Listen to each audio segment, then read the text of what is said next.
Hey YouTube, I haven't made video for a while.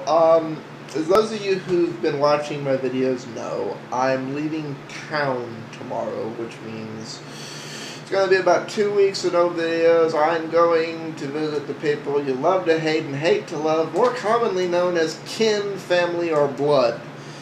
So starting tomorrow morning, I'm not going to have access to the studio here or my cameras or any of that stuff, so see y'all after the new year. Since at least 2 other people confirmed that, they've been having problems with YouTube, and I haven't gotten one submission yet to the contest for the 1776 megabyte graphics card or whatever. See the contest video for the terms I'm giving away that. I'm going to go ahead and extend the deadline to that to New Year's Eve. So by midnight Eastern Standard Time,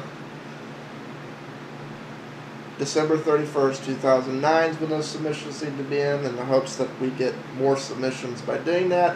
And I'm going to expand what the contest is. It doesn't just have to be holiday anymore. It can also be New Year's resolutions, like I promise not to get a virus, and so on and so forth. You have fun with it. Same sense of humor, comedy, funniest, whatever. So it's now extended to New Year's resolutions. Can also be PC versus Mac New Year's resolutions can also be used for the contest. Okay, quick comment. First thing of the day. Earlier today, Emeek submitted a video. Well, this is Applecast, so it's basically a slideshow and audio, but I just want to comment on 2 things here. I'm not going to play it. First thing, since I have the video paused here, is Emeek's happy about this. The new Mac Pros are rumored to be using Intel Core i7 Extremes, which were supposedly previously the i9s. I knew about these chips, being on the slate for release in 2010. What I'm going to call on here is Emeek has basically spent a large part of 2009 saying that the i7s aren't Xeons. They aren't as good, even though they have higher data rate throughput. And, the ones that were slated for release next year make Xeons look like the obsolete crap that they are, especially for how much they cost. So, isn't this a bit hypocritical of him to all of a sudden be excited about i7 processors in Mac Pro? Hasn't he spent most of the year, and indeed his entire appraisement of the almighty Mac Pro, saying that, everything should be Xeon, Xeon is better, Xeon is pro, i7 is crap. It's a good chip, but it's crap. Am I the only one who's like, what? Okay, the other thing is, I have noticed a trend as of late with Apple Soldier. He has been bashing on Google. Now, I want to make one thing clear. I don't disagree with anything he says regarding Google. But am I the only one who thinks he's being entirely hypocritical here by saying Google's bad for using their money and power to do things we'd rather they not do, but yet it's okay for Apple to be like this? It's like he has a problem with them giving stuff away for free. Okay, none of us are going to pay for YouTube. I'm sorry, it isn't going to happen. None of us are going to pay for YouTube. I don't even mind the ads necessarily. I just wish they were on topic. Am I the only one who's driven nuts by the fact that when Google puts ads on things and ads out the wazoo to them, the ads are never on topic? So, that's why I refuse to have AdSense on any of my websites or anything I maintain, because, it's never on topic, ever.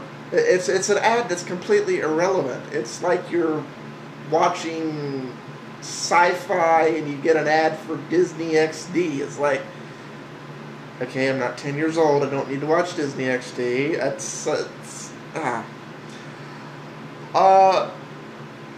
This is going to be a skimmer. As you all know, I like Android. I really wish that there was a phone that did it justice. Even though it's made by Google, and even though it's not quite as open as we'd all like a Linux portable OS to be, it's still better than the iPhone. Now, Emeek talked in one of his other things about the rumors of an official Google phone coming out next quarter. I'll believe it when I see it. On this note, if there is going to be an official Google phone, it should be fully unlocked. The biggest problem with the G1, aside from the fact that HTC went to Google and said, what are the minimum operating requirements for Android? Okay, good. Everybody, we're cutting them in half. That was basically what HTC did when they built the G1. But they got the design right. The biggest problem with the G1 is that it's on is that it's not open, is that it's on T-Mobile. Nobody wants a device like this on T-Mobile, except for the few people who are in those Twilight Zone areas where T-Mobile is the best carrier.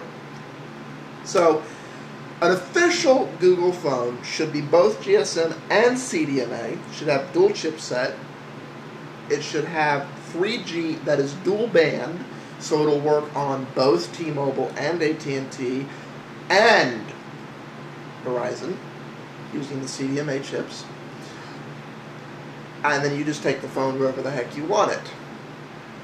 I'd rather it have a physical keyboard. I know that isn't going to happen because everybody wants the advantages of a keyboard that's on Sun. I get better response with a physical keyboard, so I may not buy it even if they do meet all the other requirements if it doesn't have a physical keyboard like the G1. So there's my funds on that. Last bit of bullshit. I'm gonna cover everything in this video, so I'm kind of skimming over everything. Forgive me, folks.